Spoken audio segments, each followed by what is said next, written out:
d'évoluer. Comment croire que l'humain puisse être amour alors qu'il détruit tout sur son passage? 18 000 enfants meurent de faim chaque jour et qu'il fait que guerre pour donner raison à sa rage.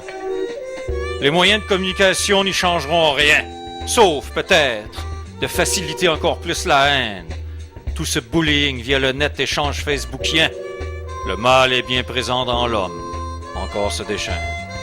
Et que dire de toute cette destruction planétaire? Forêts dévastées, peuples décimés, monde, code barré. L'humain devient plus que jamais un numéro, au contraire. La rapidité d'échange profite aussi aux arriérés. Même que cela accentuera encore plus la division.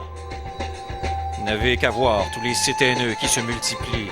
Encore plus facile de se fasciser, facilité d'exécution, alors que la technologie devrait servir à aider les démunis. Il est vrai que les bonnes nouvelles se transmettent plus vite. Mais le mal de l'homme le fait encore plus tout aussi. Quand un président déclare une guerre sur principal principe que Dieu lui est apparu pour lui dire « Ce pays envahi », alors faut pas se surprendre de toute cette souffrance. Enrayer la faim devrait être la première priorité. Comment avoir la conscience tranquille que d'inconscience? Dépenser ainsi des milliards pour mettre en orbite des fusées, alors que vos sœurs et frères ne mangent pas. Quelle ingratitude, injustice! Vous appelez ça être humain?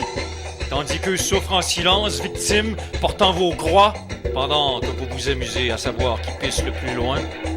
Vos religions, finalement, ne servent absolument et totalement à rien qu'à vous donner bonne conscience que tout est parfaitement imparfait, à vous distraire ainsi avec leur vie, avec vos jouets, leur destin.